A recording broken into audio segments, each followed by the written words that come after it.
قد خلت من قبلکم سنن فسیروا فی الارض فانظروا کیف کان عاقبۃ المکذبین.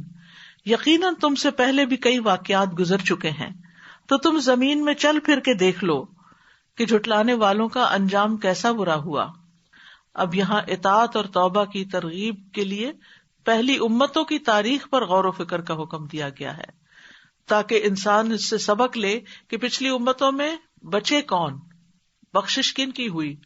قوم نوح کو دیکھ لیجئے، قد خلت من قبلکم سنن، تم سے پہلے بہت سے طریقے گزر چکے ہیں، کئی واقعات گزر چکے ہیں.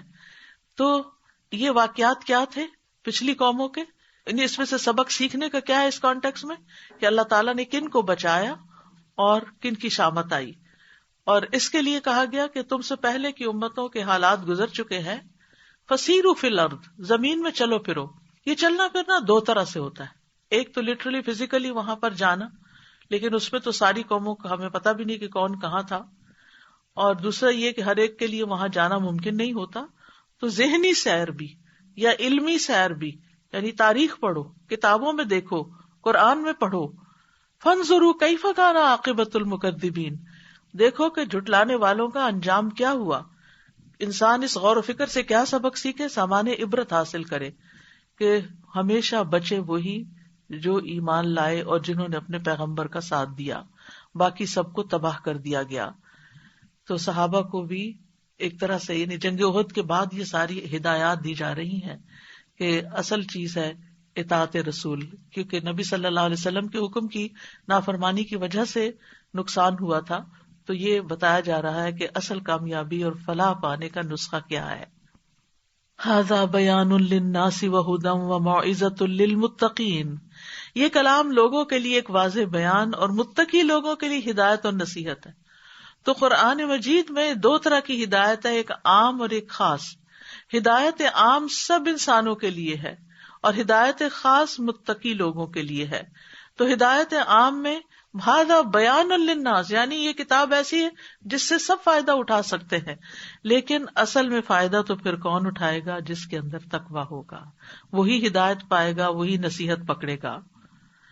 اور پھر یہ کہ واضح بیان کا مطلب کیا ہے کہ اس میں کوئی پیچیدگی اور الجھن والی بات نہیں، کوئی ایسا فلسفہ، ایسا منطق، ایسی لینگویج نہیں کہ جس کی سمجھ انسان کو نہ آئے کہ یہ کیا لکھا ہوا ہے. یہ تمام لوگوں کو ایک واضح راستہ بتاتا ہے. وَلَا تَهِنُوا وَلَا تَحْزَنُوا وَأَنْتُمُ الْأَعْلَوْنَ إِن كُنتُم مُؤْمِنِينَ، اور نہ تم کمزور ہو اور نہ غم کرو، اور تم ہی غالب ہوگے اگر تم مومن ہوئے. یہاں بزدلی اور کمزوری کی مذمت کی جا رہی ہے کہ انسان کو اللہ کی اطاعت کرنے کے لیے اور خصوصاً بڑے کام کرنے کے لیے پختہ عزم کا مالک ہونا چاہیے، ڈٹرمینیشن اس کے اندر ہونی چاہیے، ارادے کی پختگی ہونی چاہیے. نیکی کے کام میں بزدل نہیں ہونا چاہیے، خوفناک خبروں سے ڈر کے بیٹھ نہیں جانا چاہیے، اور نہ ہی کمزور پڑنا چاہیے. کیونکہ بہت سے لوگ جو بہت کچھ کر سکتے ہیں صرف اپنی اس کمزوری کی وجہ سے کہ بزدل ہوتے ہیں، کمزور پڑ جاتے ہیں، تو بھلائی کے کاموں سے محروم رہ جاتے ہیں. حالانکہ اگر وہ رسک لیتے، پیش قدمی کرتے تو بہت سی بھلائی حاصل کر لیتے. کیونکہ مستقبل کے نتائج تو کسی کو بھی نہیں پتا. دنیا کے کاروبار بھی آپ دیکھیں، جتنے بھی بزنسز ہیں ان سب کے اندر رسک انوالو ہوتا ہے. رسک لے کر انسان اپنی انویسٹمنٹ کرتا ہے اور پیسہ لگاتا ہے اور اپنا وقت لگاتا ہے اور محنت کرتا ہے. اس کو کچھ پتا نہیں ہوتا کہ یہ کاروبار ڈوبے گا یا پھر اس سے کچھ نفع بھی حاصل ہوگا. اور اس میں آپ دیکھیں کہ کئی لوگ کئی گنا زیادہ نفع حاصل کر لیتے ہیں، اور جو ڈرتے رہتے ہیں وہ وہی کے وہی کھڑے رہتے ہیں.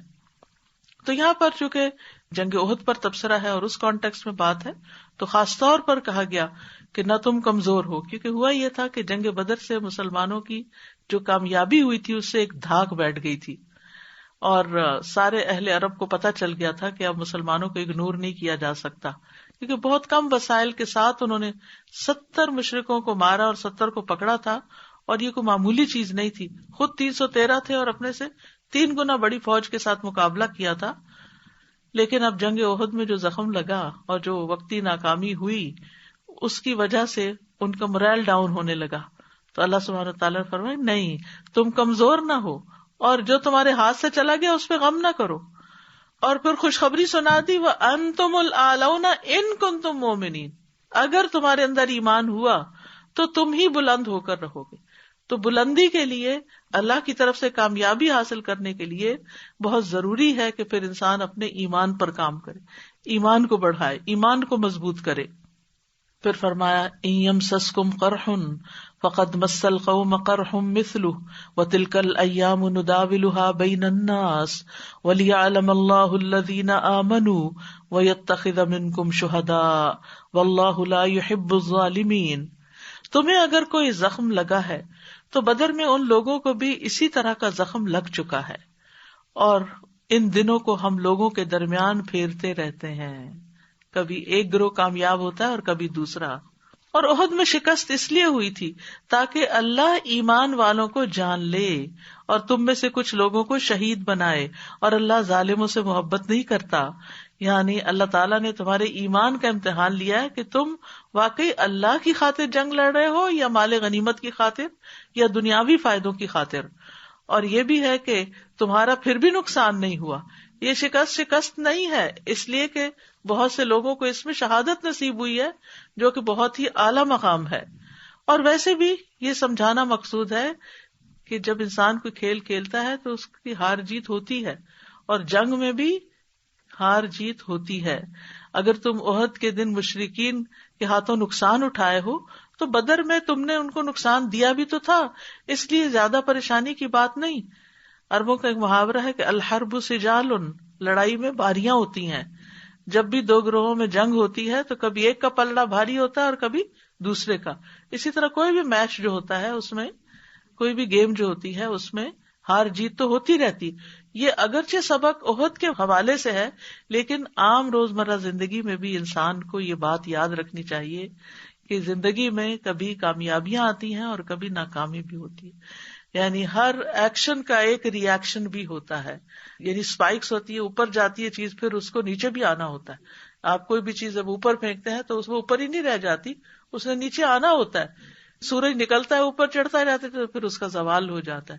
ساری زندگی میں انسان یہی سوچے کہ ہر وقت حالات ایک جیسے نہیں رہتے. تو انسان کے جب اچھے حالات ہو تو شکر ادا کرے، اور جب وہ حالات اس سے بدل جائیں، تکلیف دہ حالات میں آ جائے تو صبر کرے. تو احد کا موقع جو تھا اس میں خاص طور پر جو ہے نا ان یمسسکم قرح، قرح کا لفظ استعمال ہوا ہے زخم کا. تو خاص طور پر ہم جانتے ہیں کہ نبی صلی اللہ علیہ وسلم کو زخم لگا تھا. حضرت سہل بن سعد نے نبی صلی اللہ علیہ وسلم کے بارے میں سوال کیا تھا کہ آپ کو جو زخم لگا، تو صحابہ نے کہا کہ نبی صلی اللہ علیہ وسلم کا چہرہ زخمی کیا گیا اور آگے سے دانت ٹوٹ گئے، اور خود آپ کے سر مبارک میں ٹوٹ گئی تھی. لوہے کی ٹوپی جو تھی وہ اس کے کیل اندر چلے گئے. فاطمہ رضی اللہ عنہا نے خون دھویا اور حضرت علی پانی ڈال رہے تھے. جب دھونے سے خون نہیں رک رہا تھا تو حضرت فاطمہ نے چٹائی کا ٹکڑا لے کے جلایا اور راکھ کو زخم پہ لگا دیا، جس سے خون رک گیا. اور پھر یہ کہ بہت سے انصار جو تھے اس جنگ میں شہید ہوئے تھے، کیونکہ وہ یتخذ منکم شہداء، اور خاص طور پر وہ 7 انصاری جو نبی صلی اللہ علیہ وسلم کو گھیرا کیے ہوئے تھے اور آپ کے دفاع میں تھے، ایک کے بعد ایک شہید ہو گیا. اور قریش کے 2 آدمی جو تھے وہ شہید ہوئے تھے. وَلِيُمَحِّصَ اللَّهُ الَّذِينَ آمَنُوا وَيَمْحَقَ الْكَافِرِينَ، اور یہ اس لیے بھی تاکہ اللہ ایمان والوں کو خالص کر دے اور کافروں کو مٹا دے. کافر تو جیت کے جا رہے ہیں، مٹا دے کا کیا مطلب؟ یعنی وقتی فتح سے ان کے اندر جو سرکشی آئے گی اور جو تکبر میں اضافہ ہوگا، یہ چیز آئندہ ان کی ہلاکت کا باعث بن جائے گی. اور یہ ایک بہت گہرا نقطہ ہے. یہاں 2 وجوہات بتائیں کہ کیوں اللہ نے تمہیں اس شکست سے دوچار کیا ہے، تاکہ اللہ ایمان والوں کو خالص کر دے. یعنی جو انہوں نے جنگ کی شدتوں اور مصیبتوں میں صبر و استقامت کا مظاہرہ کیا تو وہ سب اپنے ایمان کو خالص کر گئے، یعنی ایمان کا مظاہرہ کیا انہوں نے. کچھ لوگوں کو شہادت کا مرتبہ نصیب ہوا، اور دوسری طرف یمحق الکافرین، کہ یہ کامیابی کفار کی آئندہ ناکامیوں کا ذریعہ بن جائے. کیونکہ بہت دفعہ ایسا ہوتا ہے نا کہ انسان کو جب کوئی خوشی ملتی ہے تو وہ بعض اوقات ایسے بول جاتا ہے یا ایسی حرکتیں کر جاتا ہے اس خوشی میں اللہ کو ناراض کرنے کی کہ اس کے بعد فوراً ہی زوال آ جاتا ہے، وہ ساری نعمتیں چھن جاتی ہیں. اور بہت دفعہ آپ دیکھیں کہ جیسے شادیاں ہوتی ہیں، بہت کچھ دھوم دھام سے اور بہت تکبر سے اور دوسروں کے مقابلے پر، اور لیکن کیا ہی ہوتا ہے کہ چند ہی دن میں انجام. اللہ تعالیٰ سب کو اس سے محفوظ رکھے. لیکن یہ ہے کہ کسی بھی موقع پر اللہ تعالیٰ آپ کو کتنی بھی دولت دے، کتنی بھی بڑی کامیابی دے، مومن کو زیب بھی نہیں دیتا کہ وہ تکبر کرے یا اپنے آپ کو بڑی چیز سمجھے یا اس کامیابی کا کریڈٹ اپنے آپ کو دے کہ یہ تو میرے کرنے سے ہوا ہے. نہیں، ہمیشہ انسان ہمبل ہی رہے، شکر ادا کرتا رہے. نبی صلی اللہ علیہ وسلم کا طریقہ کیا تھا کہ جب بھی آپ کوئی خوشی کی خبر سنتے سجدے میں پڑ جاتے، یعنی سجدہ سب سے زیادہ ہمبل ہونے کی علامت ہے اور اللہ کے آگے جھکنے کی کہ یہ تیری وجہ سے ہی ہوا ہے.